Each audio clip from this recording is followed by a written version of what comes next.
He laughed in my face at the dinner table, calling me just a housewife in front of everyone. The next morning, his face turned ghost white when I walked into his office as the new owner of his company. 5 years of hiding my success was worth it just to see that moment.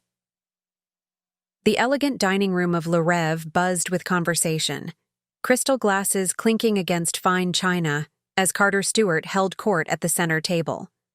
I smoothed the napkin over my lap, my practiced smile never wavering as my husband's voice carried across the restaurant. "Gentlemen, my Elsa here is the perfect example of domestic bliss. She's mastered the art of being just a housewife. Before we jump back in, tell us where you're tuning in from, and if this story touches you, make sure you're subscribed, because tomorrow I've saved something extra special for you." Carter's laughter echoed as he raised his glass of 30-year-old scotch. His business associates shifted uncomfortably in their chairs, eyes darting between us.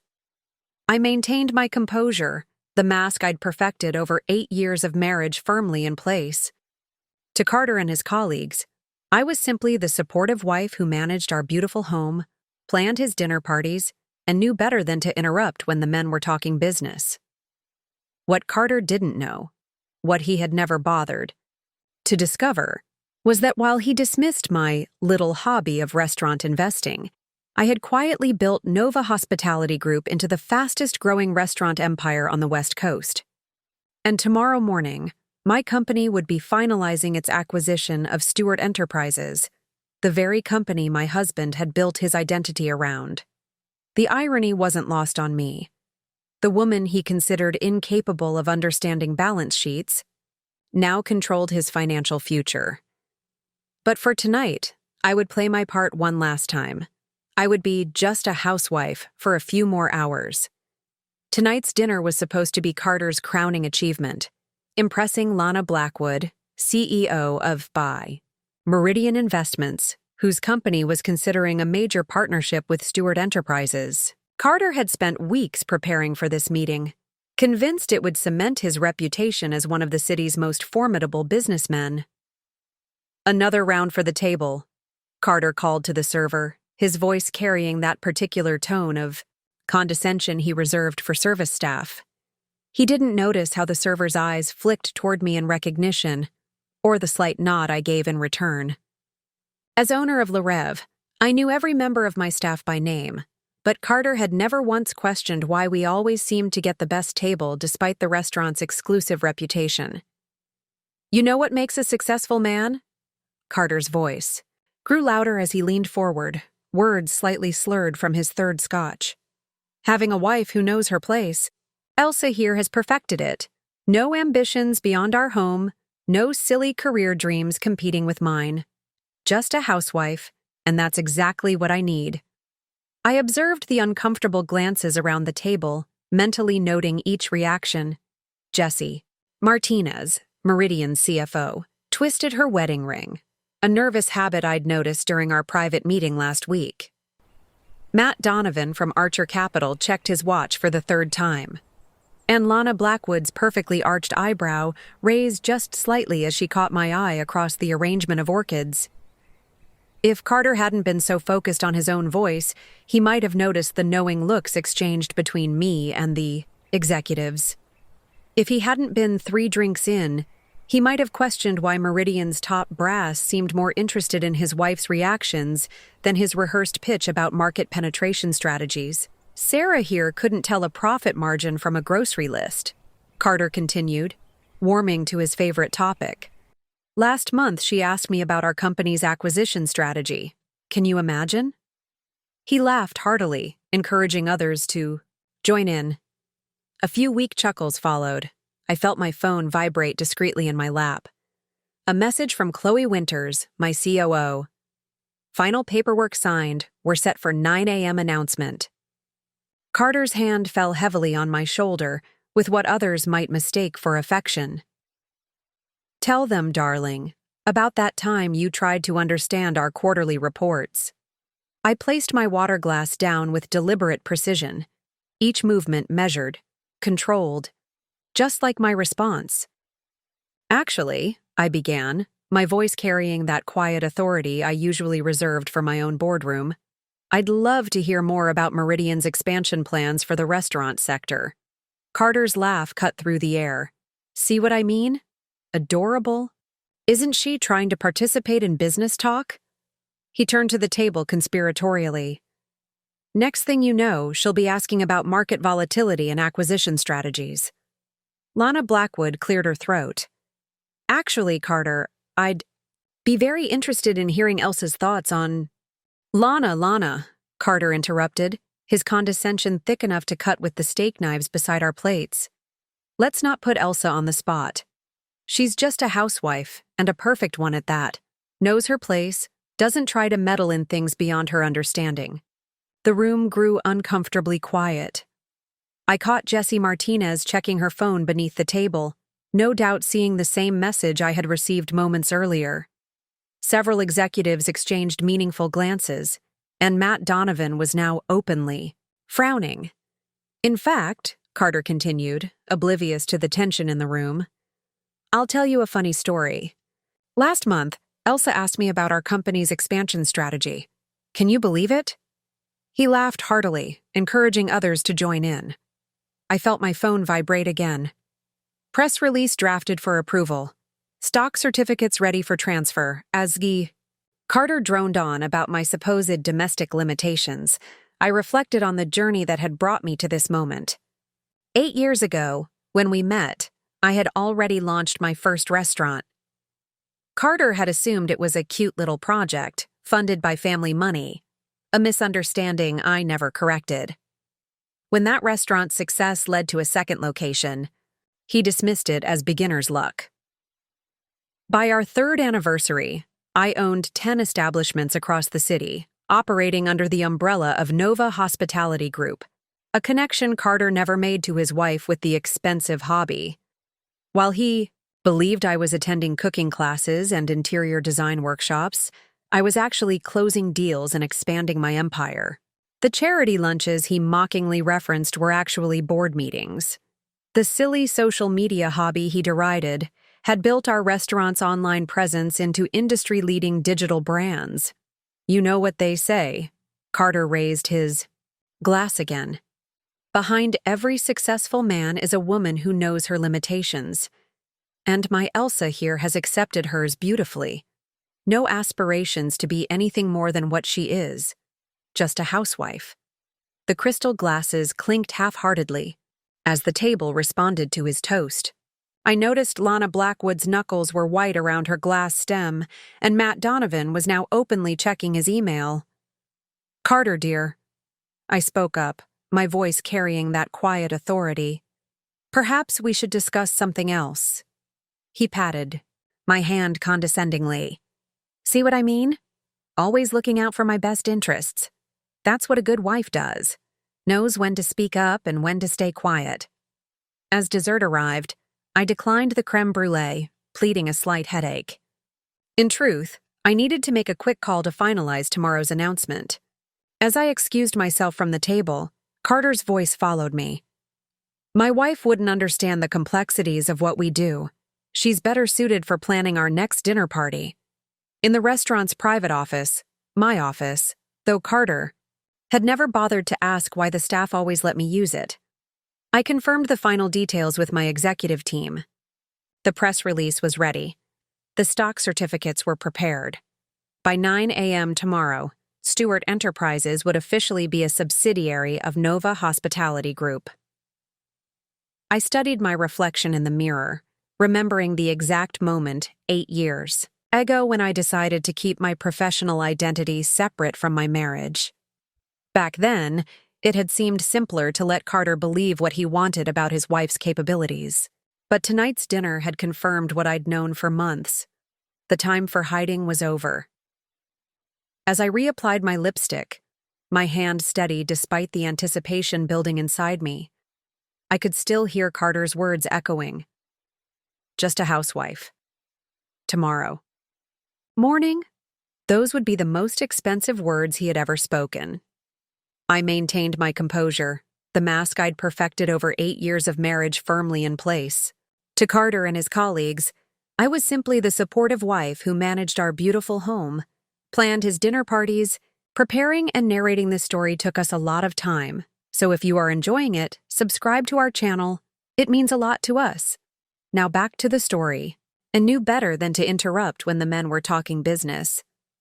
What Carter didn't know, what he had never bothered to discover, was that while he dismissed my little hobby of restaurant investing, I had quietly built Nova Hospitality Group into the fastest-growing restaurant empire on the West Coast. And tomorrow morning, my company would be finalizing its acquisition of Stewart Enterprises, the very company my husband had built his identity around. The irony wasn't lost on me. The woman he considered incapable of understanding balance sheets now controlled his financial future. But for tonight, I would play my part one last time. I would be just a housewife for a few more hours. 18 years ago, I graduated top of my class from the Culinary Institute with dreams of owning not just a restaurant, but a hospitality empire. While my classmates focused on becoming executive chefs, I studied business models and real estate trends. I worked 80-hour weeks as a sous chef while taking night classes in finance and business administration. By 28, I had scraped together enough capital and investor confidence to open my first restaurant, Lumiere, in a struggling neighborhood that I correctly predicted would become the city's next dining hotspot. Lumiere was an immediate success, earning rave reviews for its innovative menu and warm ambiance. Within 18 months, I had recouped my initial investment and was scouting locations for a second venue. By the time I met Carter at 32, I owned 3 successful restaurants and was in negotiations for a 4th. Carter swept into my life like a hurricane. Handsome, charming, and successful, he represented everything I thought I wanted in a partner. Someone who understood ambition and drive, who wouldn't be intimidated by a strong woman building her own business. Our first date was at a charity gala where I donated a chef's tasting menu from Lumiere for the auction. He bid an outrageous amount, winning not just the dinner but my attention. "Let me guess," he'd said, handing me a champagne flute with that confident smile I'd later come to recognize as arrogance. "Interior design? Or maybe fashion?" I'd been amused rather than offended. "Restaurants, actually." "Ah, you work at a restaurant? Hostess? Manager?" he'd asked, his interest clearly piqued. I'd considered correcting him, explaining that I owned the restaurant where the gala was being held, along with 2 others. But something made me pause. There was something intriguing about his assumption, about being underestimated. Instead, I'd smiled enigmatically and replied, "Something like that." That night set the pattern for our entire relationship. Carter saw what he wanted to see, a beautiful woman with a cute little restaurant project that he assumed was funded by family money. I saw a potential partner who might appreciate my drive once he understood it. We were both wrong. Our courtship was a whirlwind of expensive dinners, weekend getaways, and glittering social events. Carter was generous, attentive, and seemingly supportive of what he called my hospitality hobby. When he proposed after just 4 months, I accepted, believing he would eventually see and appreciate the business acumen I possessed. The shift was subtle at first. During wedding planning, he started making more decisions without consulting me. "Don't worry your pretty head about the boring details," he'd say when I asked about finances. "I've got it handled." At first, I found it easier to let him take charge while I focused on opening my 4th restaurant, a decision I justified as pragmatic time management rather than the first compromise of many. By our first anniversary, the pattern was established. Carter would dismiss my opinions on business matters with a patronizing smile, while I retreated further into my separate professional identity. When my 5th restaurant opened to critical acclaim, he attended the launch party but spent the evening telling everyone how he'd encouraged his wife's little project while networking for his own business. That night, I made a decision that would shape the next 7 years. I would build my empire quietly, without seeking his approval or acknowledgement. As Nova Hospitality Group grew from 5 restaurants to 10, then 15, then beyond, I maintained the fiction that I was merely dabbling in restaurant consulting while focusing primarily on being Mrs. Carter Stewart. I hired a talented team who understood and respected my need for discretion. My executive meetings were disguised as charity committee gatherings. Industry networking events became cooking classes or interior design workshops in Carter's understanding. The strangest part was how easy it became. Carter, so observant and shrewd in his business dealings, was comically blind when it came to his wife's activities. He never questioned how my little hobby afforded me a private office or why renowned restaurateurs and investors would attend my charity fundraisers. He never wondered why I received calls at all hours or why I traveled regularly to restaurant conferences. His preconceived notion of who I was and what I was capable of created the perfect blind spot, one that allowed Nova Hospitality to expand rapidly without attracting his attention. Tonight's dinner was supposed to be Carter's crowning achievement, impressing Lana Blackwood, CEO of Meridian Investments, whose company was considering a major partnership with Stewart Enterprises. Carter had spent weeks preparing for this meeting, convinced it would cement his reputation as one of the city's most formidable businessmen. What he didn't realize was that Lana had been my mentor and business ally for years, that Meridian had already provided significant capital for Nova's expansion, and that this dinner was essentially theater, the final act before tomorrow's revelation. Another round for the table, Carter called to the server, his voice carrying that particular tone of condescension he reserved for service staff. He didn't notice how the server's eyes flicked toward me in recognition, or the slight nod I gave in return. As owner of Le Rêve, I knew every member of my staff by name, but Carter had never once questioned why we always seemed to get the best table despite the restaurant's exclusive reputation. Like so many things that should have been obvious, he saw only what he expected to see. You know what makes a successful man? Carter's voice grew louder as he leaned forward, words slightly slurred from his third scotch. Having a wife who knows her place. Elsa here has perfected it. No ambitions. Beyond our home, no silly career dreams competing with mine. Just a housewife. And that's exactly what I need. I observed the uncomfortable glances around the table, mentally noting each reaction. Jessie Martinez, Meridian's CFO, twisted her wedding ring, a nervous habit I'd noticed during our private meeting last week. Matt Donovan from Archer Capital checked his watch for the 3rd time, and Lana Blackwood's perfectly arched eyebrow raised just slightly as she caught my eye across the arrangement of orchids. If Carter hadn't been so focused on his own voice, he might have noticed the knowing looks exchanged between me and the executives. If he hadn't been 3 drinks in, he might have questioned why Meridian's top brass seemed more interested in his wife's reactions than his rehearsed pitch about market penetration strategies. You know what they say? Carter raised his glass. Again.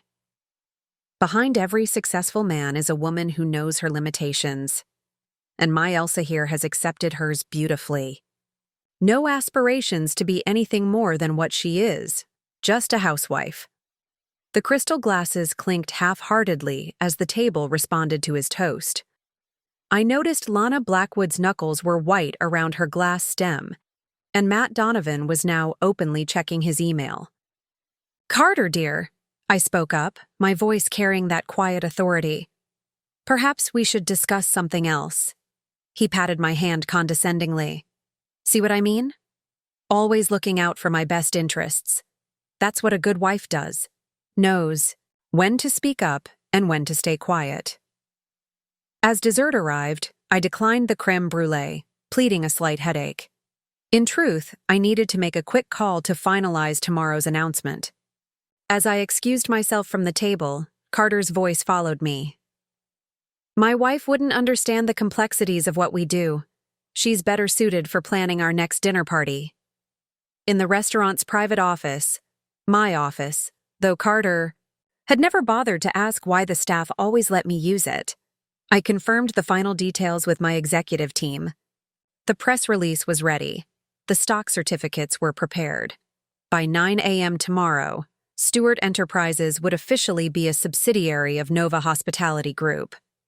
I studied my reflection in the mirror, remembering the exact moment 8 years ago when I decided to keep my professional identity separate from my marriage.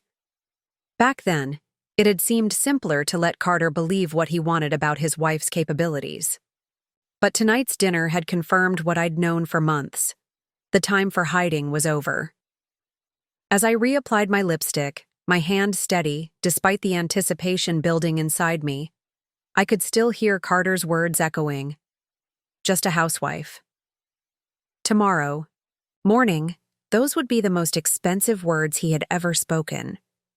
Returning to the dining room, I found Carter in rare form. The scotch had loosened his tongue further, and he was now fully committed to his impromptu lecture on gender roles in business. You see, gentlemen, and ladies, he gestured broadly toward Lana and Jessie. Women like my Elsa here, they don't have the killer instinct needed for big business. Right, darling? He winked at me as I took my seat, the crystal chandelier casting shadows across his self-satisfied smile. Tell them about that time you tried to understand our acquisition strategy, he continued, his words slurring slightly. I felt Lana Blackwood tense beside me, but I placed a subtle hand on her arm. Not yet. The timing had to be perfect. Oh, Carter, I smiled, playing my part one last time. You know those business terms just confuse me. Exactly, Carter practically shouted, pointing at me with his glass. Leave the business to those who understand it. My wife here, she's happiest planning galas and choosing kitchen backsplashes. Isn't that right, sweetheart? Jessie Martinez cleared her throat. Actually, Carter, I'd be very interested in hearing Elsa's perspective on… Jessie, Carter interrupted, his condescension thick enough to cut with a knife. Let's not put Elsa on the spot. She's just a housewife, and a perfect one at that. Knows her place, doesn't try to meddle in things beyond her understanding. The room grew uncomfortably quiet. I could see Matt Donovan checking his watch for the 4th time in 10 minutes. Several other executives were exchanging meaningful glances, and Lana was typing something on her phone beneath the table. In fact, Carter continued, oblivious to the tension he'd created, I'll tell you a funny story. Last week, Elsa asked me about our company's Pacific Northwest expansion. Can you believe it? He laughed heartily, encouraging others to join in. A few weak chuckles followed. I felt my phone vibrate again. A text from Chloe. Board members notified. Everyone on standby for tomorrow's announcement. I told her, Carter continued, swirling the amber liquid in his glass, to stick to planning our anniversary party instead. That's more her speed. Our marriage had settled into this pattern years ago. In the beginning, I had tried to engage with Carter about business. I remember bringing up an article I'd read about restaurant market expansion during our first year, together. He'd patted my head like a child and explained that business is complicated, sweetheart. After that, I realized it was easier to let him believe what he wanted to believe. Meanwhile, I was quietly building Nova Hospitality from a single neighborhood bistro into a restaurant empire spanning 3 states. Each time I acquired a new property or launched a new concept, Carter would notice my excitement and attribute it to women's things. Perhaps I'd redecorated our living room or found a new recipe to try. You know, Carter, Lana said, interrupting his monologue. Many of the most successful restaurant groups are now being led by women. The industry is changing. Carter waved his hand dismissively. Sure. They're good at the front-of-house stuff, making things pretty, greeting customers. But the financial side, the real business, that's where you need a man's analytical mind. I caught Jessie's eye across the table. As CFO of Meridian, she'd overseen billions in investments and was known for her razor-sharp financial acumen. Her slight headshake told me all I needed to know about what she thought of Carter's assessment. This was the exhausting reality I'd lived with for 8 years, watching my husband dismiss women's capabilities while I secretly outperformed him. in every business metric. Last quarter, Nova's profit margins were triple those of Stewart Enterprises, a fact Carter would discover tomorrow when our quarterly reports became public as part of the acquisition announcement. As I was saying, Carter continued, oblivious to the tension around him, business requires a certain instinct that women simply don't possess. No offense, ladies, he added with a wink toward Lana and Jessie. In the early days of our marriage, comments like these had stung. Now they simply fueled my determination. Each dismissal, each patronizing pat on the head, each time he referred to me as just a housewife, became another brick in the foundation of the empire I was building, the empire that would soon swallow his company whole. As coffee was served, Carter's phone rang. He glanced at it, then excused himself to take the call. The moment he stepped away, the tension around the table visibly eased. Elsa, Lana said quietly, leaning toward me. Everything is in place for tomorrow. The contracts are finalized. Are you sure you want to go through with this? Matt asked, his voice low. It will effectively end his career. I stirred my coffee thoughtfully, watching the dark liquid swirl. Carter built his career on dismissing women's capabilities. Perhaps it's fitting that a woman's capabilities will be his undoing. Jessie nodded in agreement. The board meeting is set for 8:30 a.m. We'll have the papers ready for your signature before the market opens. And the press release? I asked. Scheduled for 9:15, immediately after the official transfer, Lana confirmed. By lunch, everyone in the business world will know that Nova Hospitality is under new management. Your management. We fell silent. As Carter returned, his face flushed with excitement. That was Pete from Westbrook Capital, he announced, sliding back into his seat. They're interested in providing additional funding for our expansion. Said they've heard great things about our operation. I hid my smile behind my coffee cup. Pete Williams was my oldest friend and earliest investor in Nova. The operation he was interested in wasn't Carter's struggling company, but the acquisition we'd been planning for months. Wonderful news. Dear, I replied, the picture of wifely support. This calls for a toast, Carter declared, signaling for another round.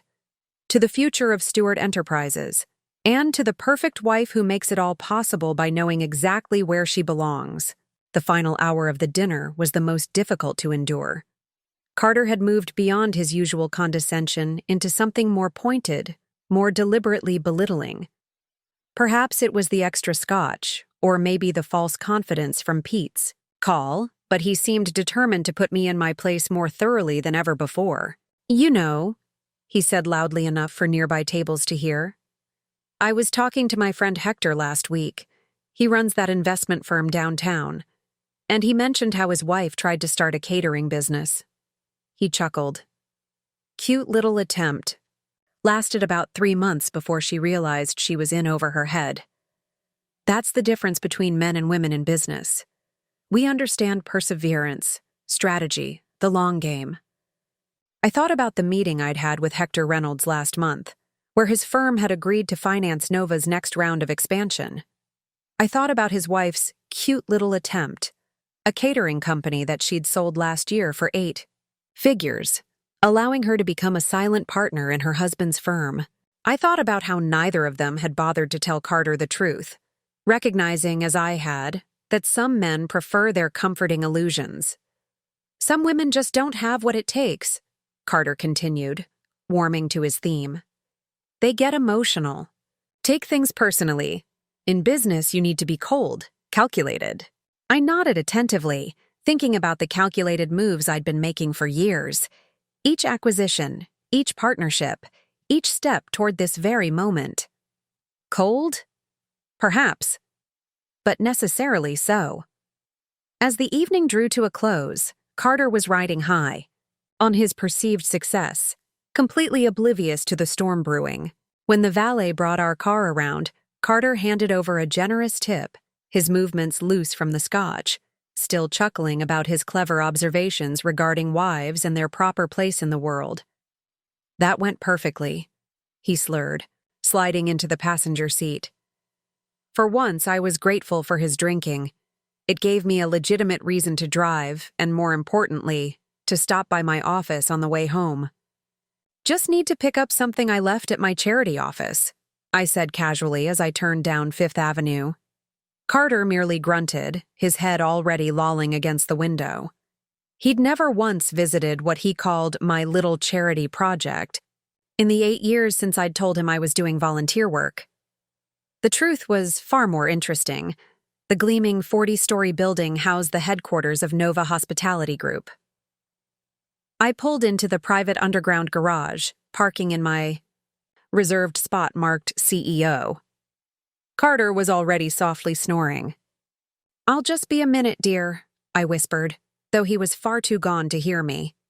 The elevator recognized my fingerprint, shooting straight up to the executive floor. At 11:30 p.m., the office was quiet, but not empty. Chloe Winters, my COO, was waiting in my office, along with our legal team and Pete Williams from Westbrook Capital. The wall of windows behind my desk offered a spectacular view of the city lights, but tonight none of us were interested in the scenery. "That was quite a performance your husband put on," Pete said, his voice tight with controlled anger. "I don't know how you've managed to keep this secret for so long, Elsa." I settled behind my desk, the familiar leather chair grounding me after hours of playing a role that had grown increasingly suffocating over the years. "Carter sees what he expects to see," I replied, "and he expects to see just a housewife." Chloe slid a folder across my desk. "The final paperwork is ready. Once you sign these, Stewart Enterprises will officially become a subsidiary of Nova Hospitality Group." "Are you absolutely certain about this?" Pete asked quietly. "It will effectively bankrupt him. There's no coming back from this kind of public humiliation." I opened the folder, uncapping my Mont Blanc pen, a gift I'd given myself after my first successful restaurant chain acquisition 5 years ago. "Carter built his business on 3 major pillars," I said, looking up at my colleagues, my friends who had kept my secret all these years. "The Meridian Partnership, Westbrook's financing, and the Turner Group's distribution network." I paused, the pen hovering over the signature line. For a moment, I thought about all the times Carter had genuinely shown me kindness, the moments between the condescension when he'd been a loving husband. I thought about the early days of our marriage, before his success had amplified his worst tendencies, when he'd still seen me as a partner, not just an accessory. Then I remembered tonight's dinner, his voice echoing, "Just a housewife." I remembered the countless women who'd been in my position but lacked the resources or opportunity to fight back. I remembered the young female executives at my company, watching to see if I would finally stand up for myself, for all of us. I signed the final document with a flourish. And as of tomorrow morning, all 3 will be exclusively contracted with Nova Hospitality. "He never once suspected?" Chloe asked, shaking her head in disbelief. "Even though you've been outperforming his company for the past 3 years, I closed the folder with a decisive snap. Carter's ego wouldn't allow him to see it. Do you know he actually laughed when he heard rumors that Nova was run by a woman? Said it had to be fake news because women don't have the killer instinct for big business. "Well, he's about to learn otherwise," Pete said, gathering the signed papers. "The press release is scheduled for 9:15 a.m. tomorrow. Your husband's company will lose 60% of its business value within the first hour of trading." I stood, smoothing my dress. "Have our PR team ready. Once this breaks, there will be questions about why I kept my identity hidden for so long. We need to control the narrative." "And Carter?" Chloe asked. "What will you tell him?" A sad smile crossed my face. "The truth, that while he was busy telling everyone I was just a housewife, I was busy building an empire that just acquired his company." I checked my phone. A text from my driver confirming Carter was still sound asleep in the car. "It's ironic," Pete mused, gathering his things. "If he had ever bothered to attend one of your charity fundraisers, he might have noticed they were actually industry networking events. If he'd ever asked about your cooking classes. But he didn't, I finished, because in his mind, I was just a housewife. And tomorrow, he'll learn exactly what this housewife is capable of. We rode down in the elevator together, these powerful executives who had become my closest allies. They had seen past the facade I presented at Carter's dinners, recognized the business acumen I wielded quietly but effectively. "Your car is ready, Ms. Stewart," my security guard said as we reached the garage. The others walked to their own vehicles while I returned to where Carter slept, blissfully unaware that in less than 10 hours, his carefully constructed world would collapse. As I drove us home through the quiet city streets, I thought about the moment 8 years ago when I'd chosen to keep my professional life separate from my marriage. It had seemed easier then, simpler to let Carter believe what he wanted about his wife's capabilities. But tonight's dinner had confirmed what I'd known for months. The time for hiding was over. "Had a great night," Carter mumbled as I helped him into bed. "Showed everyone what a perfect wife you are." I watched him fall back asleep, already dreading tomorrow's hangover more than he could possibly imagine. "Yes, dear," I whispered. "Tomorrow, you'll see exactly what kind of wife you have." I barely slept that night, my mind racing with preparations for the day ahead. While Carter would wake to the worst day of his professional life, I would be stepping fully into the light after years, in the shadows. I rose before dawn, slipping quietly from our bedroom and into my home office.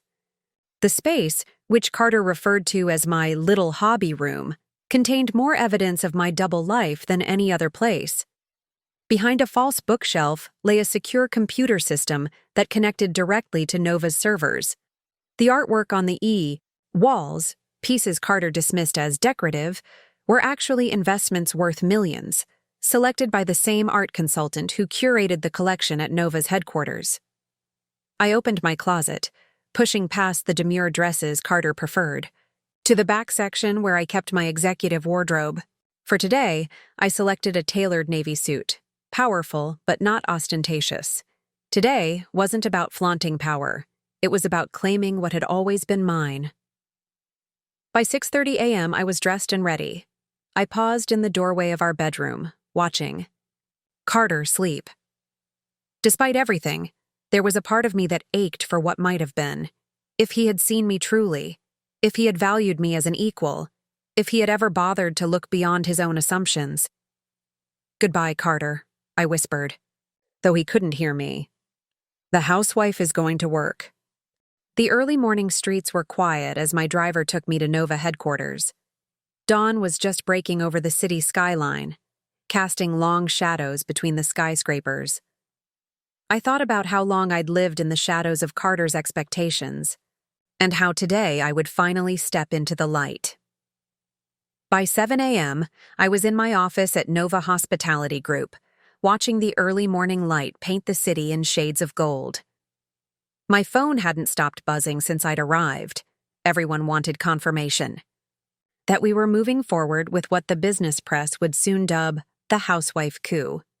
"The press release is ready," Chloe announced as she entered my office. "We've got exclusive interviews lined up with CNBC, Bloomberg, and the Wall Street Journal. They're particularly interested in the human angle, the CEO who hid in plain sight." I skimmed the press release on my tablet, making a few minor adjustments. "Make sure they understand this isn't about revenge," I said firmly. "It's about business. Meridian, Westbrook, and the Turner Group are making a strategic decision to partner with the firm that's shown the best performance over the past 5 years. I paused, then added, "Even if that decision bankrupts my husband." Chloe raised an eyebrow. "Especially then." For years, I had maintained a careful separation between my personal and professional lives. At home, I was Elsa Stewart, supportive wife. In this office, I was Elsa Bennett, my maiden name, visionary CEO. Today, those two identities would finally merge, and the world would know the truth. My executive team began to assemble in the conference room adjacent to my office. These were the people who had helped me build Nova, who had kept my secret all these years. Many of them had worked with me since the beginning, when Nova was just a single restaurant with ambitious plans. "Ms. Bennett," my assistant appeared at the door. "The board members are assembling on the video conference. They'd like a final word before the announcement." I nodded, gathering my tablet. The Nova board had been supportive of the acquisition, recognizing the strategic value of absorbing Stewart Enterprises. They also understood the personal dimension, though none had commented directly on it. In business, results speak louder than personal drama. The video conference was brief and to the point. The board unanimously reaffirmed their support for the acquisition and for me personally. They understood that today's revelation about my identity would create a media storm, but they were confident that Nova's performance would ultimately be what people remembered. I checked my watch. 7:30 a.m. "Has Carter's assistant arrived at his office yet?" Chloe nodded, a slight smirk playing at her lips. "Hector reported he just stumbled in looking worse for wear. He said Carter's already demanded 3 aspirin and keeps mumbling about last night's successful dinner." I pulled up the live feed from my executive boardroom on one of my office wall screens. The energy was electric. Everyone knew what was coming. 8 years of secrecy were about to end, and with it, Carter's illusions of superiority. "Ms. Stewart," my assistant appeared at the door. "Lana Blackwood is on line 1. She says Carter's been trying to reach her all morning." A small smile crossed my face as I picked up the phone. "Lana?" "Yes, everything's proceeding as planned." "Is he getting nervous?" "He's left 6 messages already," Lana replied, amusement evident in her voice. "Apparently, he's trying to schedule a follow-up meeting to close the deal from last night. Should I tell him I'm busy signing contracts with Nova Hospitality?" "Let him sweat a little longer," I said, checking the time again. 8:15 a.m. The press release goes live in 1 hour. Have your team ready to announce the transition of all Meridian accounts to Nova immediately after. I spent the next 30 minutes coordinating with our legal team, ensuring every detail was perfect. Carter's company would lose not just Meridian's business, but all associated subsidiaries and partner corporations. It would be a clean sweep. As I reviewed the final contracts, my mind drifted back to how Nova Hospitality had begun. 8 years ago, I was already an established restaurateur with 3 successful venues when I met Carter.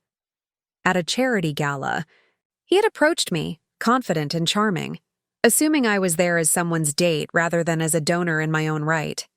"Let me guess," he'd said, handing me a champagne flute. "Interior design, or maybe fashion?" I'd smiled, amused by his presumption. "Restaurants, actually." "Ah, you work at a restaurant? Hostess? Manager?" he'd asked, his interest clearly piqued. I'd considered correcting him, explaining that I owned the restaurant where the gala was being held, along with 2 others. Instead, something made me play along. "Something like that," I'd replied. That night set the pattern for our entire relationship. Carter saw what he wanted to see: a beautiful woman who would complement his rising status, someone to manage his home and social calendar while he built his empire. I saw potential too, not just in him as a partner, but in the freedom his assumptions gave me. Our courtship was swift. Within 6 months we were married, and I had made a calculated decision. I would keep my business life separate from our marriage. It wasn't a choice made out of deception, but out of pragmatism.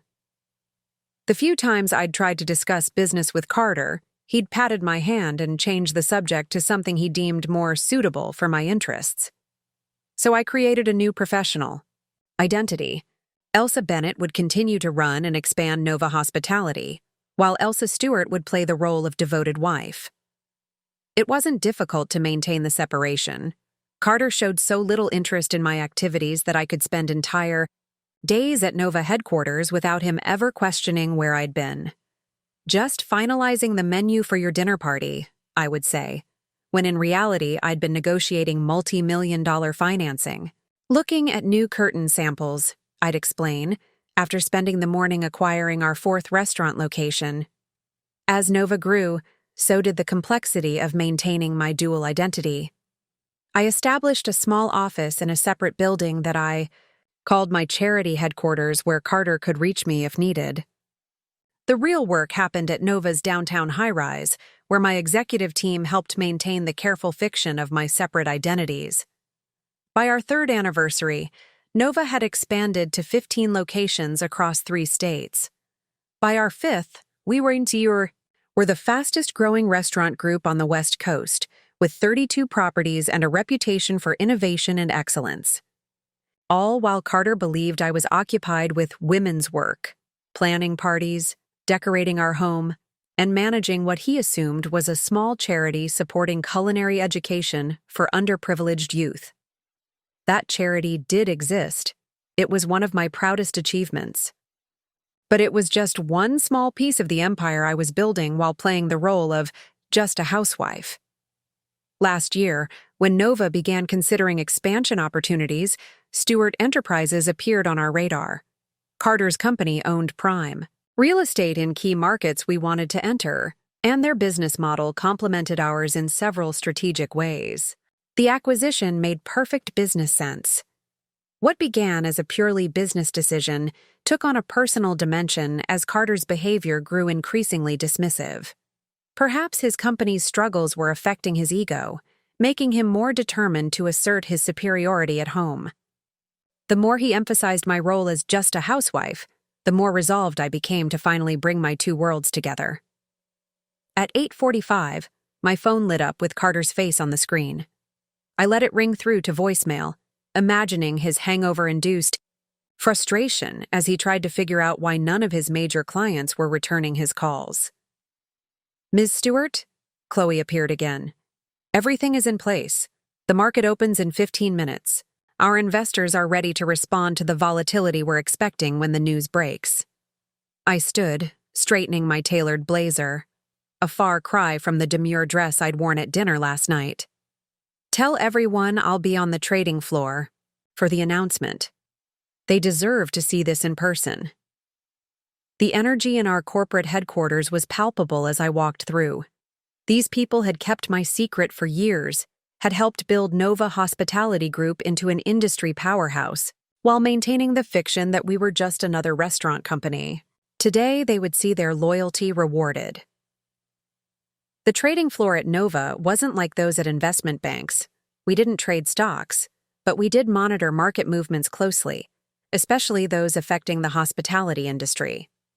Today, all eyes were on the screens displaying Stewart Enterprises' stock price, currently holding steady before the market opening. 2 minutes to the bell, someone called out as I entered.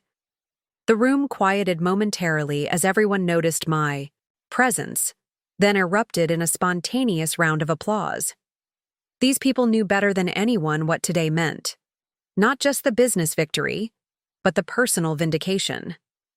I nodded my acknowledgement, touched by their support, but focused on what was about to unfold. On the main screen, a countdown to market open ticked away the seconds. At 8:57, my phone buzzed again. Carter. This time I answered. "Darling." His voice was tense despite his attempt at casualness. "Have you heard from Lana Blackwood this morning? Or Jesse Martinez? I can't seem to reach anyone from Meridian." "I'm sure they're just busy," I replied smoothly, watching the seconds tick down on the office's massive digital clock. Important executives. Important meetings. But the contracts were supposed to be signed this morning. Carter's voice rose slightly. "After last night's dinner, it should have been a formality. Elsa, are you sure you didn't say something to offend them? Sometimes you can be a bit, well, you know." I checked my watch. 8:59 a.m. "Actually, Carter, I think they were very impressed by last night's dinner, particularly your observations about housewives and their proper place in business." "What? Elsa, what are you talking about? This is serious business, not some dinner party planning." The market opening bell rang, cutting him off. On every screen in the office, the press release began to appear. I watched as Carter's company's stock ticker started to flash red. "Turn on CNBC," I said quietly into the phone. "What? Why would I?" "Just do it, Carter." I could hear the TV in the background of his office coming to life, followed by the anchor's voice. Breaking news in the restaurant sector as Nova Hospitality Group, led by CEO Elsa Stewart, announces the exclusive acquisition of Stewart Enterprises. This comes as Meridian Investments, Westbrook Capital, and the Turner Group all terminate their contracts with Stewart Enterprises to partner exclusively with Nova. The silence on the other end of the phone was deafening. "Elsa?" Carter's voice was barely a whisper. "What is this?" I watched his company's stock price begin its free fall on the digital ticker. "This, Carter, is what happens when you underestimate someone for being just a housewife." The office erupted in controlled chaos around me as the market responded to the news, but I remained still, phone pressed to my ear, listening to my husband's world crumble in real time. "I'll be home early today," I said finally. "I think we need to talk about my career in restaurant management." The trading floor continued to buzz with activity behind me as I made my way back to my office. My phone hadn't stopped vibrating since the announcement, a mix of congratulatory messages from industry leaders and increasingly desperate calls from Carter. The planning for this day had begun 6 months ago, when Nova's board first approved, exploring the acquisition of Stewart Enterprises. I had initially recused myself from discussions due to the obvious conflict of interest, but the board insisted I stay involved. The strategic fit was too perfect to ignore for personal reasons. "We'll need to approach this delicately," Lana had advised during our first strategy session. "The moment Carter realizes you're behind Nova, he'll fight the acquisition out of pure ego. Then we ensure he doesn't realize until it's too late," I had replied. The strategy was meticulous. First, we identified the 3 key relationships that kept Stewart Enterprises afloat: Meridian's investments, Westbrook's financing, and the Turner Group's distribution network. Then, we quietly approached each with better offers, contingent on exclusive partnerships with Nova post-acquisition. "What if one of them tips Carter off?" Pete had asked during a late-night planning session. "They won't," I had assured him. "Each has too much to gain from this deal, and they've all witnessed Carter's behavior firsthand. They know which horse to back in this race." The second phase involved timing. We needed to ensure all contracts expired within the same 30-day window, creating a perfect storm that would leave Stewart Enterprises vulnerable. Legal worked overtime to draft agreements that were ironclad but could be executed quickly when the moment came. "The press will be a challenge," Chloe had pointed out. "They'll focus on the personal drama rather than the business strategy." Then we control the narrative, I had decided. We emphasize Nova's performance, the strategic fit, and the unanimous support of all major stakeholders. My identity as Carter's wife becomes a footnote, not the headline. The most delicate phase was maintaining secrecy as the plan progressed. Carter's own behaviors made this easier than anticipated, his absolute certainty that his wife couldn't possibly understand complex business matters created the perfect blind spot. Even when rumors circulated about Nova's female CEO, he dismissed them without ever making the connection. "Elsa." His voice cracked through the speaker when I finally answered again. "What the hell is happening? My stock is down 50% already. Meridian just pulled all their contracts. Westbrook too, even the Turner Group. They're all saying something about exclusive deals with Nova Hospitality. This has to be a mistake." I settled into my chair, watching the numbers tumble across my screens. "It's not a mistake, Carter, though I understand your confusion. After all, what would just a housewife know about corporate acquisitions? What are you—" His voice trailed off, and I could almost see the pieces clicking into place in his mind. "Nova. Stewart, you're the CEO everyone's been talking about?" "The very same." I kept my voice level, professional. The one you said couldn't possibly exist because women don't have the killer instinct for business. The sound of something shattering came through the phone, probably the crystal scotch. Tumbler he kept on his desk. "How long?" he demanded. "How long have you been lying to me?" "Lying?" I couldn't help but laugh. "Carter, I've been running Nova Hospitality for 8 years. I never lied. You just never asked. You were too busy telling everyone what I couldn't do to notice what I was actually doing." The final phase of our strategy had been the most personally challenging, deciding what would happen after the acquisition. The business aspects were straightforward. We would integrate Stewart's properties into the Nova portfolio, retaining the valuable assets and divesting the rest. But the personal implications required more consideration. "Will you stay married?" "To him?" Chloe had asked during one of our final planning sessions, voicing the question no one else dared to ask. I had stared out the window of my office, watching the city lights below. "That depends on him," I'd finally answered. "On whether he can accept who I really am, not who he's decided I should be." "This is insane." Carter's voice rose to a shout, pulling me back to the present. "You can't do this. I'm your husband. And I'm just a housewife, remember?" The words tasted like victory on my tongue. The kind who knows her place. Though it seems my place is at the head of a company that just acquired yours. Through my office windows, I could see the media vans arriving outside our building. The story was spreading faster than even our PR team had anticipated. "My God." Carter's voice had dropped to a whisper. "Last night at dinner, all those things I said about wives knowing their limitations, about women not understanding big business. Yes, I finished for him. That was quite entertaining, especially with the Meridian board right there. Did you know Lana Blackwood has been my mentor for the past 5 years? Another crash from his end of the line? Matt Donovan? Pete Williams? They knew this whole time?" They all knew, Carter. Every executive at that table last night works with me regularly. Most of them report to me through various subsidiaries. I paused, letting that sink in. That's why they looked so uncomfortable when you were explaining my capabilities. "Elsa, please." His voice had taken on a pleading tone I'd never heard before. "We can fix this. Whatever I did wrong, however I made you feel, we can work it out. Just call off this takeover." I watched as another alert flashed across my screen. Stewart Enterprises stock had dropped below the critical threshold. Emergency trading holds were being implemented. This isn't about feelings, Carter. It's business, pure and simple. Nova Hospitality made better offers, showed stronger performance, and demonstrated superior market understanding. The fact that it coincides with your public dismissal of my capabilities is just poetic timing. "You've destroyed me," he whispered. "Everything I built." "No, Carter, you did that yourself.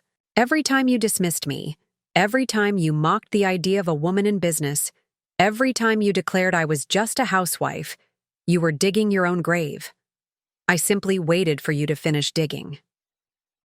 My assistant appeared at the door, signaling that the press was waiting in the conference room. "I have to go," I told Carter. "I have a press conference to attend. Unlike you, I still have a company to run." "Wait." The desperation in his voice was palpable. "What am I supposed to do now?" I stood, straightening my jacket. "I suggest you start by asking your wife for business advice." I allowed myself a small smile. "Oh, wait. You don't believe in that, do you?" As I ended the call, the image of Carter's face appeared on every financial news channel displayed on my office wall. Photos from last night's dinner were juxtaposed with shots of Nova's and Stewart's company logos. The headlines were already running. Nova Hospitality CEO reveals identity, acquires husband's business in historic takeover. I had a few minutes before the press conference, so I reviewed the talking points one last time. We would emphasize the business rationale for the acquisition, the unanimous support of all stakeholders, and Nova's track record of successful integrations. My identity as Carter's wife would be acknowledged but not sensationalized. Just as I was about to leave my office, my phone rang again. It was Jessie Martinez from Meridian. "Elsa," she said without preamble. "Carter's on the warpath. He just stormed into our offices demanding to see Lana. When our security stopped him, he started shouting that we'd been conspiring behind his back with his traitorous wife. It's getting ugly." I closed my eyes briefly. This was the one scenario we hadn't fully planned for. Carter making a public scene that could damage not just his reputation, but potentially Nova's as well. "Have security escort him out," I instructed. Firmly, but respectfully. "No cameras, no scene if possible. And Jessie, make sure your people know not to engage with him directly. He's looking for someone to blame." "Already on it," she assured me. "But you should know, he's threatening legal action. Against Meridian, against Nova, against you personally. Something about breach of fiduciary duty and spousal rights to business assets." I had anticipated this reaction. Carter's ego wouldn't allow him to accept defeat gracefully.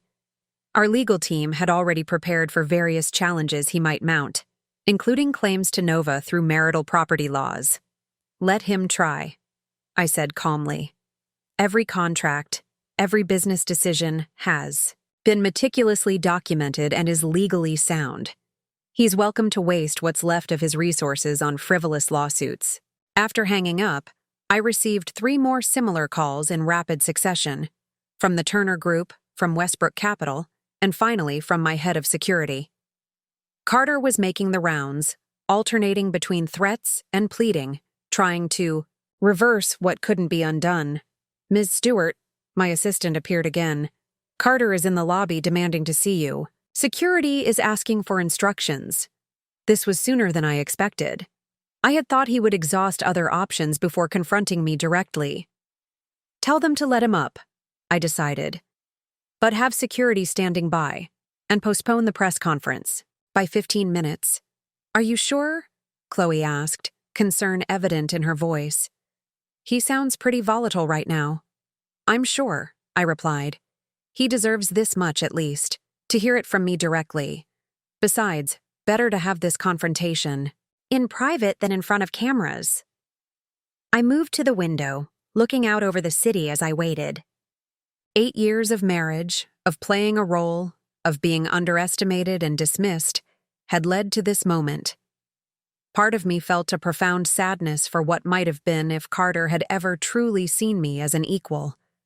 Another part felt the righteous satisfaction of finally standing in my truth. A commotion in the outer office signaled Carter's arrival. I turned as the door burst open, revealing my husband.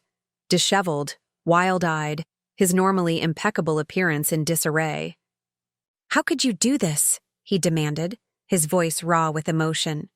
8 years, Elsa, 8 years of marriage, and this is how you repay my trust?" I regarded him calmly from behind my desk. "What trust, Carter? The trust that I would always be. Less than you? That I would never challenge your assumptions about what a wife should be?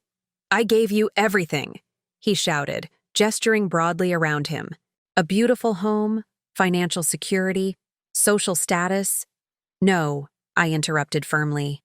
"I gave myself those things. You were just too blind to see it." He paced the office like a caged animal, stopping occasionally to glare at the Nova logo displayed prominently on the wall, at the industry awards bearing my name, at the evidence of my success that had been hiding in plain sight all along. "All those charity events," he muttered, "the cooking classes, the design workshops, all lies?" "Not lies," I corrected. "Just not the complete truth. If you had ever shown genuine interest in my activities, if you had ever truly asked about my day instead of assuming it revolved around homemaking, you might have discovered who I really am years ago." He slammed his fist down on my desk, making the pens jump. "This is theft. You've stolen my company, my clients, my reputation." I didn't flinch. "No, Carter. I made better business offers. Your clients chose to partner with Nova because we demonstrated superior performance and vision. This is the free market at work, something you've always claimed to champion." "I'll fight you," he growled, his face flushed with anger. I'll contest this in court. As your husband, I have rights to your business assets. Actually, you don't, I said calmly. Nova Hospitality Group was established before our marriage, and our prenuptial agreement explicitly excludes pre-existing business interests. As for any appreciation in value during our marriage, well, my legal team has documented every decision, every investment, every step of Nova's growth as separate from our marital assets. But please, by all means, waste what's left of your resources on lawsuits you can't win. Carter stared at me, his anger momentarily displaced by disbelief. Prenuptial agreement? We don't have a prenup. I reached into my desk drawer and extracted a folder, sliding it across to him. Page 12, paragraph 4. Your signature is on page 23. He snatched up the document, flipping through it frantically. I don't remember signing this. You were rather focused on the wedding arrangements, I said evenly. You said, and I quote, "Just handle the boring legal stuff, sweetheart. I trust you." You signed it between approving the menu and selecting the wine pairings. His face contorted as the full weight of his situation began to sink in. Not only had his business been acquired, but his legal recourse was severely limited by documents he'd signed without reading. A cardinal sin in business that he himself had often lectured others about. Why? He asked, his voice suddenly quiet. If you were so successful on your own, why marry me at all? Was it all just some elaborate revenge scheme? Did you target me from the beginning? The question gave me pause. It was one I'd asked myself many times over the years. No, Carter, I said honestly. When we met, I genuinely fell in love with you. You were charming, ambitious, and seemed to appreciate a strong woman. It wasn't until after we were married that I realized you only appreciated strength in women, when it didn't threaten your sense of superiority. I moved from behind my desk, walking to the window that overlooked the city. I kept our world separate at first because it was easier. Your dismissive comments about women in business hurt, but I told myself they weren't about me specifically, that if you knew what I was accomplishing, you'd be proud. I turned back to face him. But the more successful Nova became, the more dismissive you became of my capabilities. It was as if you needed to reinforce my inferiority to maintain your own sense of worth. Eventually, I realized you would never see me as your equal, no matter what I achieved. Carter sank into one of the visitor chairs, the fight draining out of him. So all these years, while I thought you were planning dinner parties and charity functions, I was building one of the most successful restaurant groups on the West Coast, I finished for him. The dinner parties were real, by the way. I'm quite good at multitasking. A bitter laugh escaped him. I've been living with a stranger. No, I corrected gently. You've been living with the woman you created, the one who played the role you assigned her because you never bothered to discover who she really was. For a moment, I felt a wave of doubt wash over me. Had it been necessary to orchestrate such a complete dismantling of Carter's business and ego? Could I have found another way to assert my identity without destroying what he had built? I thought about the countless times I'd tried to engage him in serious conversations about my ambitions, only to be patted on the head and dismissed. I remembered the dinner parties where he'd mocked the very idea of women's business acumen while I sat, silently by, protecting his ego at the expense of my dignity. No, I decided. This confrontation had been inevitable from the moment Carter decided that his wife could never be his equal. What happens now? He asked, looking suddenly older than his 42 years. I returned to my desk, the familiar leather chair grounding me in my resolve. Now I have a press conference to attend. Nova has acquired Stewart Enterprises in a straightforward business transaction. The press will focus on the personal angle, but the markets will look at the numbers. And the numbers favor Nova. And us? He pressed. Our marriage? I studied the man I had married 8 years ago, seeing him clearly for perhaps the first time. That depends, I said carefully. Can you handle being married to someone who isn't just a housewife? Someone who won't sit quietly while you mock her capabilities. Someone who might actually understand business better than you do? Carter stood slowly, straightening his tie in a futile attempt to regain some dignity. I don't know, he admitted, the first honest thing he'd said all morning. He moved toward the door, then paused with his hand on the handle. You could have told me, given me a chance to understand. I gave you chances every day for 8 years, Carter, I replied quietly. Every time I offered an opinion, you dismissed it. Every time I made a suggestion, you ignored it. Every time you told someone I was just a housewife, you were choosing not to see who I really was. He nodded slowly, finally understanding. And now everyone sees. Yes, I agreed. Now everyone sees. As the door closed behind him, I turned to look out over the city, my city, built restaurant by restaurant while playing the role he had assigned me. On the screens behind me, Stewart Enterprises stock had been suspended from trading, while Nova Hospitality shares soared. Just a housewife indeed. My assistant knocked gently before entering. The press is waiting, Ms. Stewart, and the board. Would like a brief word before you go public. I nodded, gathering my tablet and smoothing my jacket. Tell them I'll be right there. Left alone for a moment, I allowed myself to feel the full range of emotions I'd been suppressing. Satisfaction at the successful execution of our strategy, vindication after years of being underestimated, but also a profound sadness for the partnership that might have been if Carter had ever truly seen me. I opened my desk drawer and took out a small framed photo. Carter and me on our wedding day, both smiling, full of hope for our future together. I traced his face with my finger, remembering the man I'd fallen in love with before his success had amplified his worst tendencies.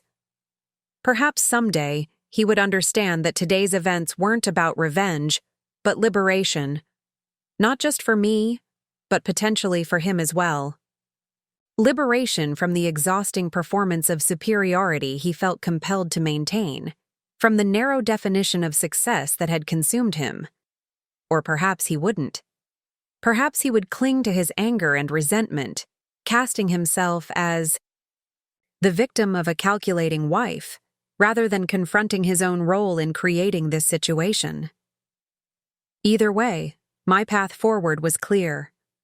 I replaced the photo in the drawer and straightened my shoulders, ready to step fully into the light after years in the shadows.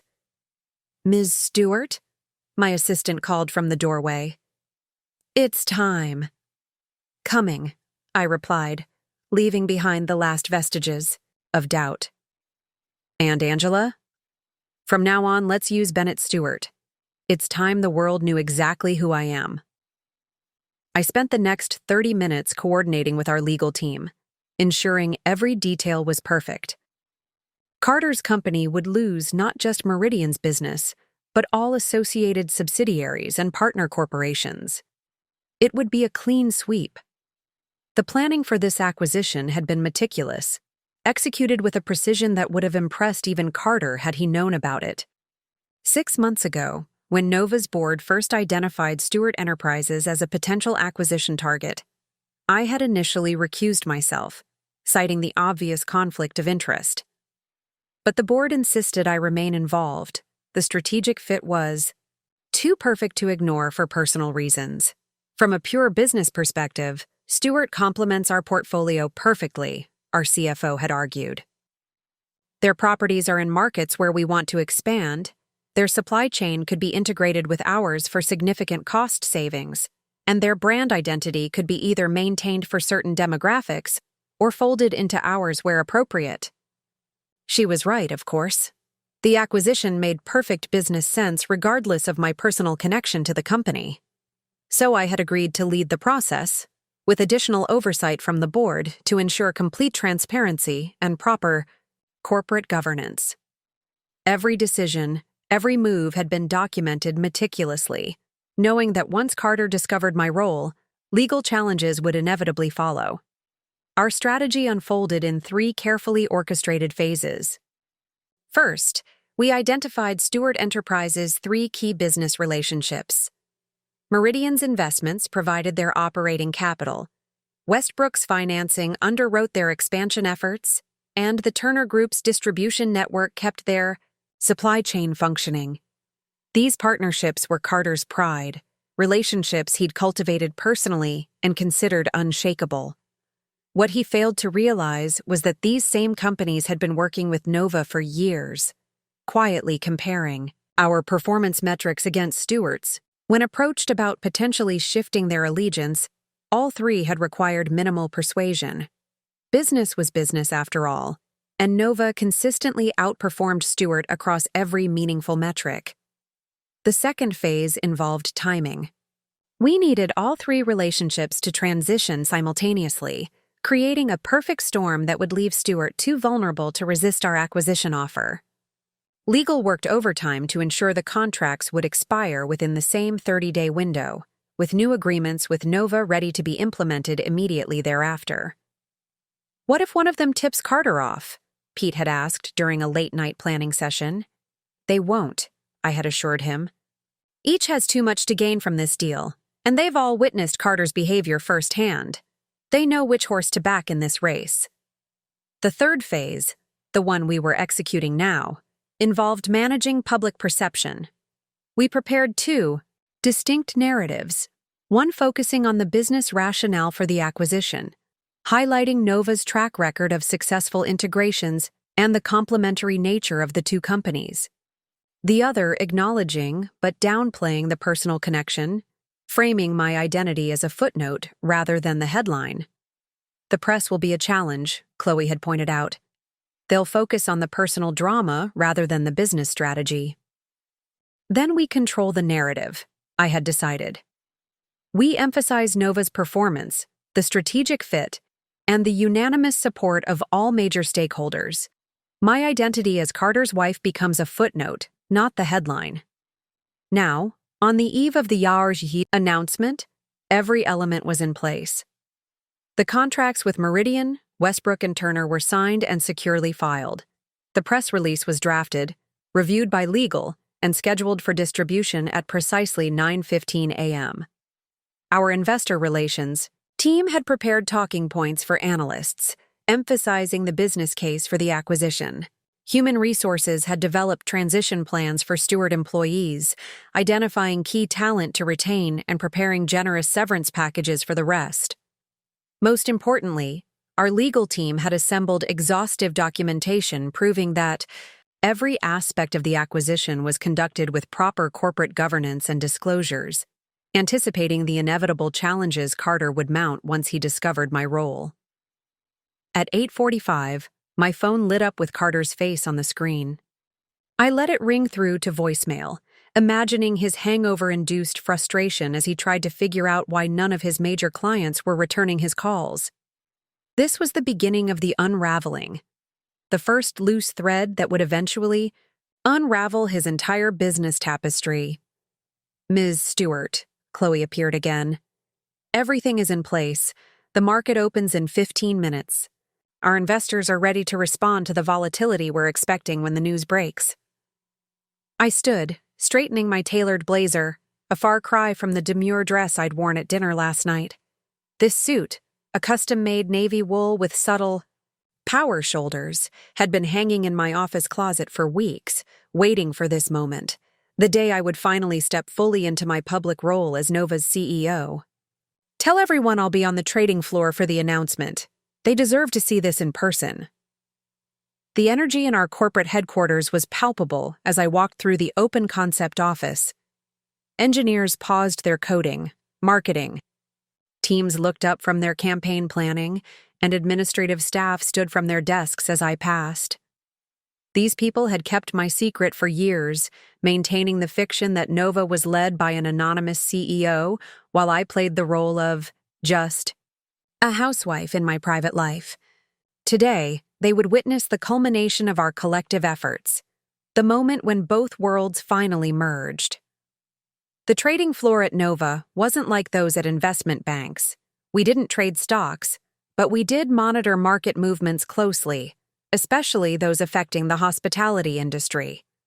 Today, all eyes were on the screens displaying Stewart Enterprises' stock price, currently holding steady before the market opening. 2 minutes to the bell, someone called out as I entered. The room quieted momentarily as everyone noticed my presence, then erupted in a spontaneous round of applause. These people knew better than anyone what today meant.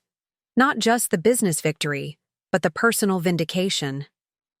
I nodded my acknowledgement, touched by their support, but focused on what was about to unfold. On the main screen, a countdown to market open ticked away the seconds.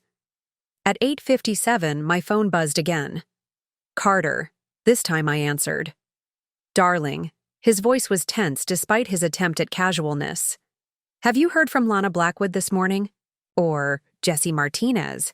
I can't seem to reach anyone from Meridian. I'm sure they're just busy, I replied smoothly, watching the seconds tick down on the office's massive digital clock. Important executives? Important meetings? But the contracts were supposed to be signed this morning. Carter's voice rose slightly. After last night's dinner, it should have been a formality. Elsa, are you sure you didn't say something to offend them? Sometimes you can be a bit, well, you know. I checked my watch. 8:59 a.m. In 1 minute, everything would change. 8. Years of hiding in plain sight, of building an empire while being dismissed as just a housewife, were about to culminate in this perfect moment of revelation. Actually, Carter, I think they were very impressed by last night's dinner, particularly your observations about housewives and their proper place in business. The days following the announcement passed in a whirlwind of activity. Nova's acquisition of Stewart Enterprises dominated business news, with commentators endlessly dissecting both the strategic fit and the personal drama. Some praised the bold move as business brilliance, while others questioned the ethics of a wife acquiring her husband's company without his knowledge. Through it all, I maintained the composed professionalism that had defined my career, focusing public statements on the business rationale while deflecting questions about my marriage. The markets, at least, had rendered their verdict clearly. Nova's stock continued to climb while what remained of Stewart Enterprises plummeted further. On the third evening after the announcement, I finally returned to the home Carter and I had shared.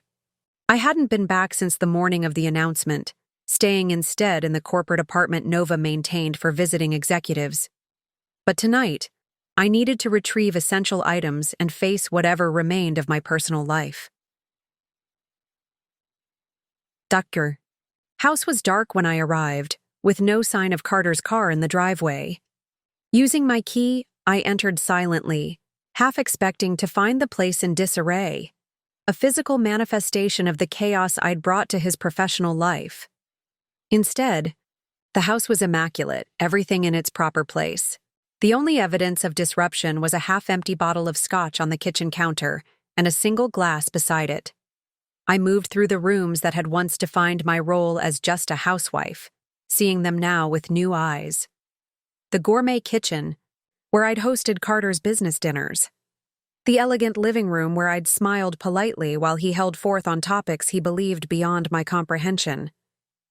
The study where he'd retreated to handle important business matters, too complex for his wife to understand.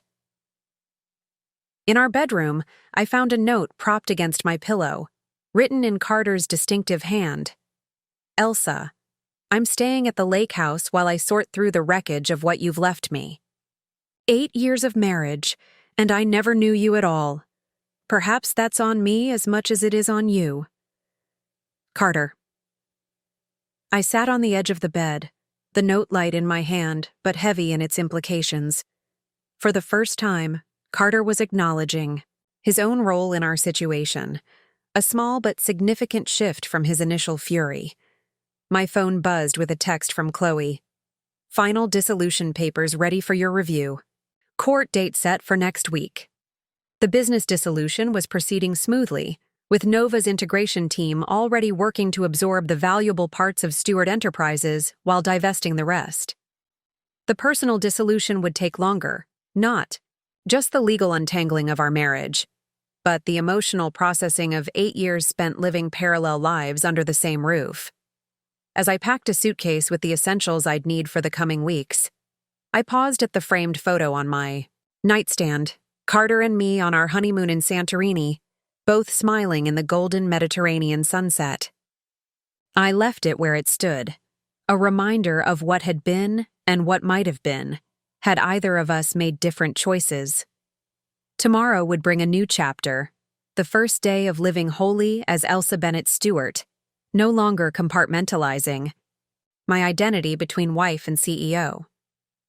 The masks were off, the walls between my worlds demolished. I was, at last, fully myself. 2 weeks after the acquisition announcement, I sat in the conference room at Nova headquarters, surrounded by my executive team.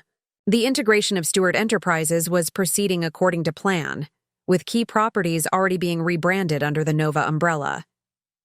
The financial projections are exceeding expectations, Jesse reported, sliding a folder across the table. The market has responded even more positively than we anticipated to the combined entity. And the former Stewart employees? I asked, my primary concern being for the staff who had been caught in the crossfire of this corporate and personal upheaval. Most have accepted our transition packages, Chloe replied. The key personnel we identified have all agreed to stay on. There's been some uncertainty, of course, but overall the integration teams report positive reception. My phone buzzed with a text from my lawyer.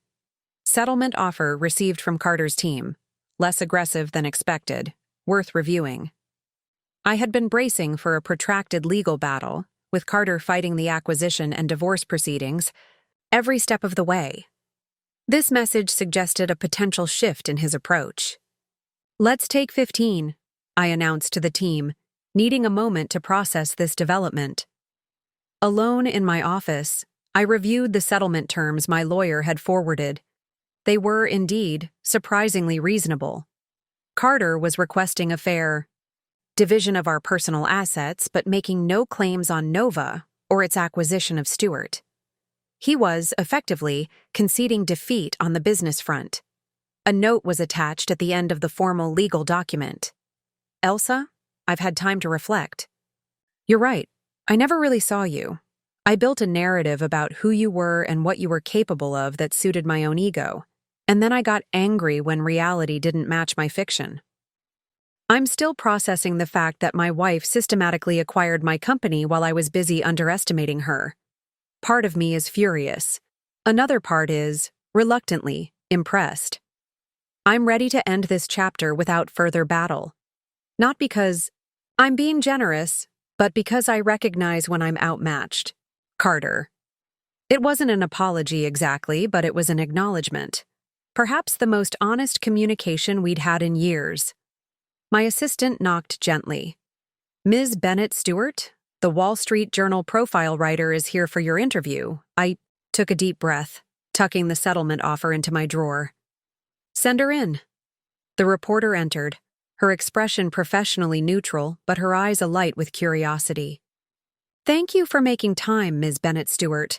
Your story has captivated the business world. Please call me Elsa, I replied, gesturing for her to take a seat. Elsa, then, she smiled, setting up her recorder. Let's start at the beginning. Before the restaurants, before Nova, before Carter Stewart. What shaped the woman who built an empire while being dismissed as just a housewife?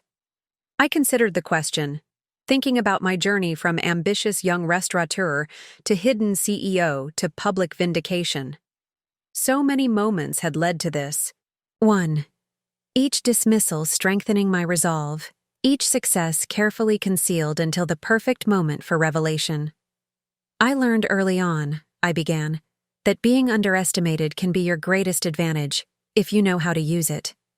The Wall Street Journal profile was published on a Sunday, occupying the entire front page of the business section with the headline, "The CEO Who Hid in Plain Sight, How Elsa Bennett Stewart Built a Restaurant Empire While Being Dismissed as Just a Housewife." The piece was fair but unflinching, detailing my journey from culinary school graduate to restaurant owner to hidden CEO. It explored the dynamics of my marriage to Carter, his persistent underestimation of my capabilities, and the strategic acquisition that had finally revealed my true identity to the world. My phone hadn't stopped buzzing since the article appeared online at midnight.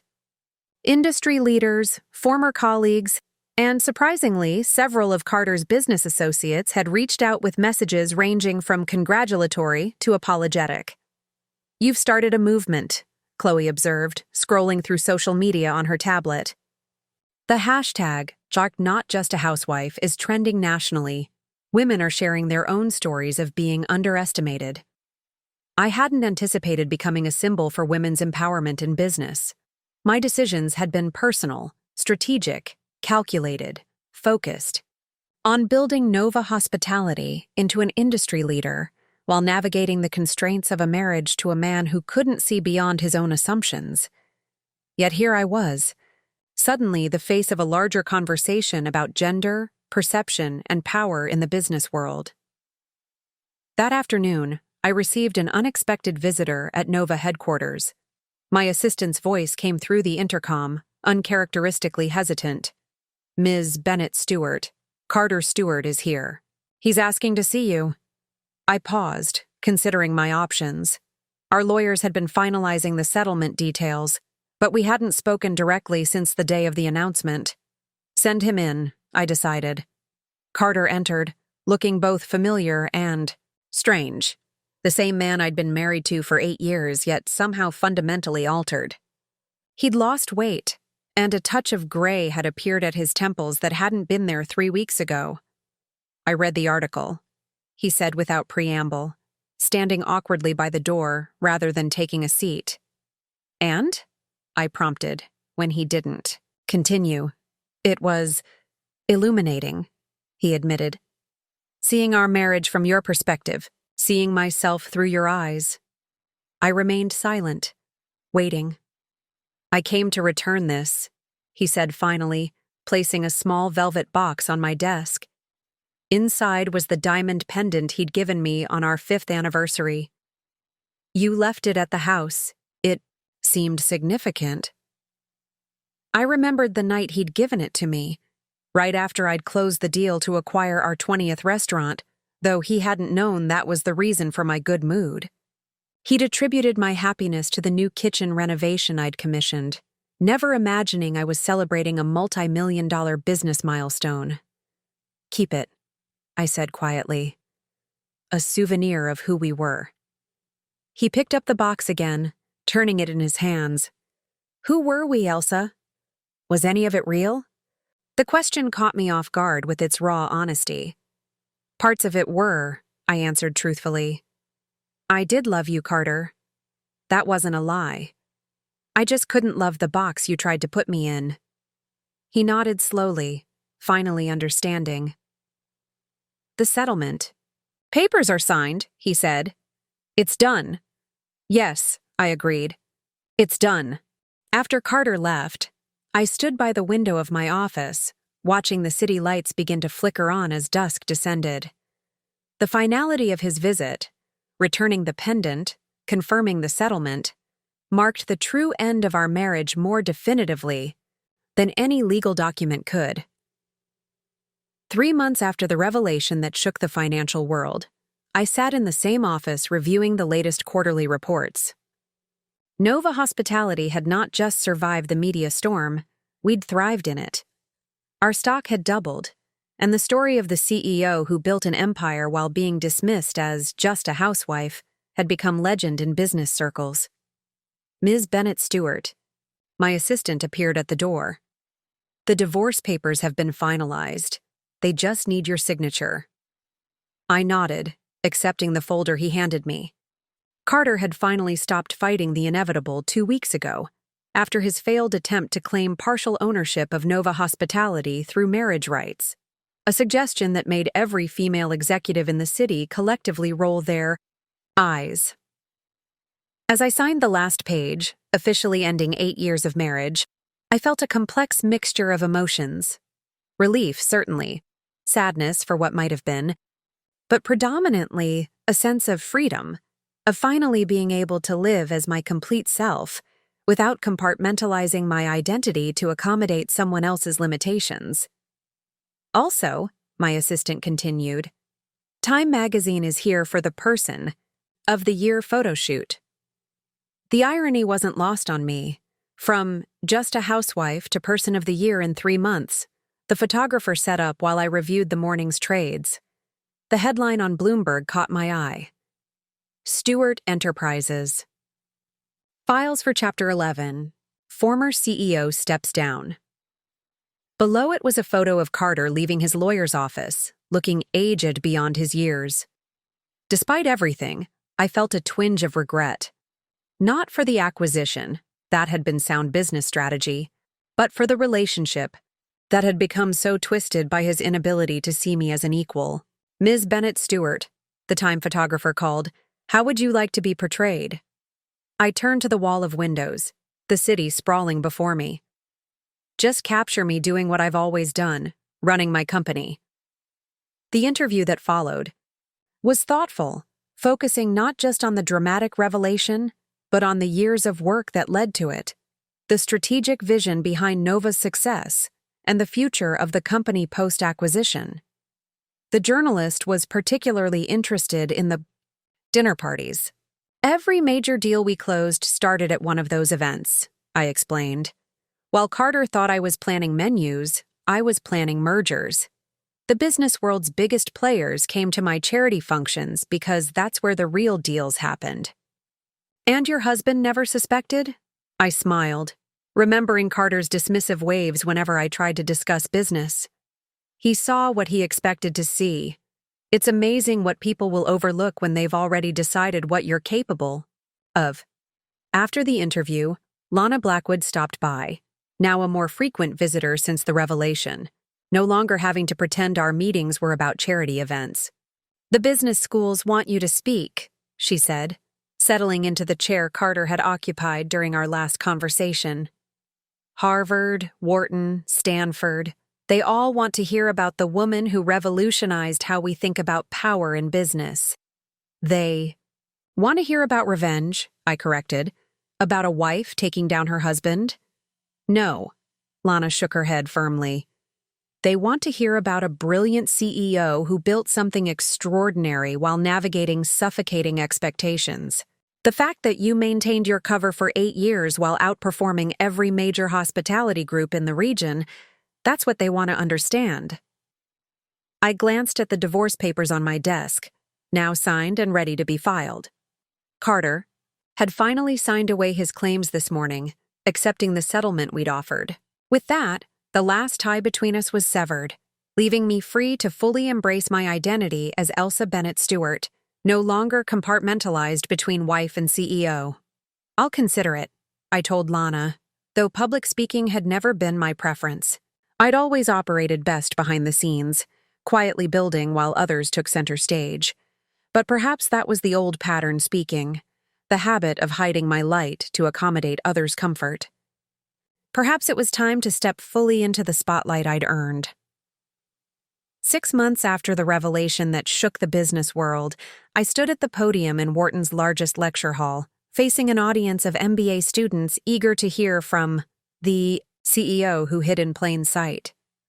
Success doesn't always look the way we're taught it should, I began, my voice steady despite my nerves.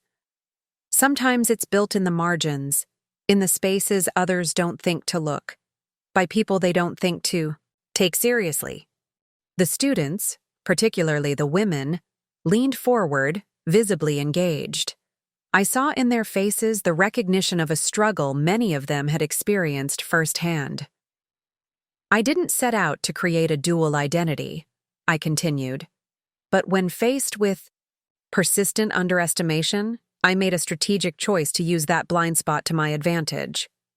While being dismissed as just a housewife, I built Nova Hospitality restaurant by restaurant, deal by deal, always flying just under the radar of those who had decided what I was capable of. After the lecture, a young woman approached me, determination evident in her stance. My father doesn't believe women belong in finance, she said without preamble. He thinks I should focus on finding a husband instead of pursuing my MBA. I recognized in her the same fire that had driven me, the desire to prove wrong those who would limit her potential based on preconceived notions. "What's your name?" I asked. "Jessie," she replied. "Jessie Chen." "Well, Jessie Chen," I said, "remember this. Other people's limitations are not your own.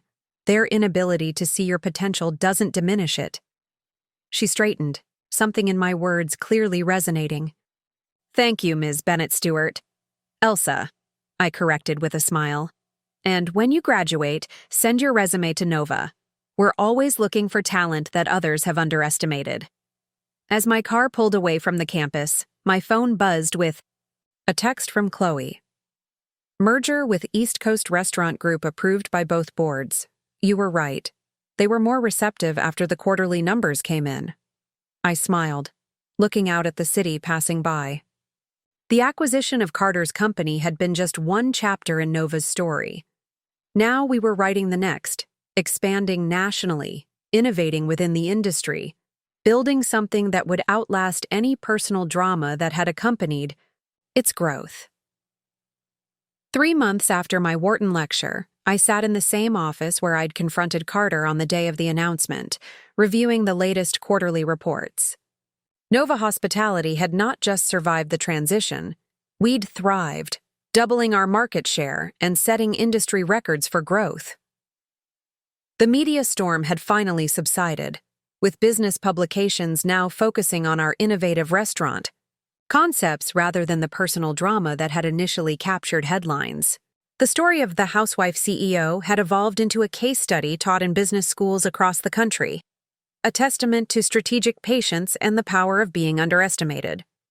On my desk sat the latest issue of Business Weekly with the headline that had become my legacy: "The Wife Who Wasn't, How Underestimation Became the Ultimate Business Strategy." I smiled, remembering Carter's words from that fateful dinner. Just a housewife.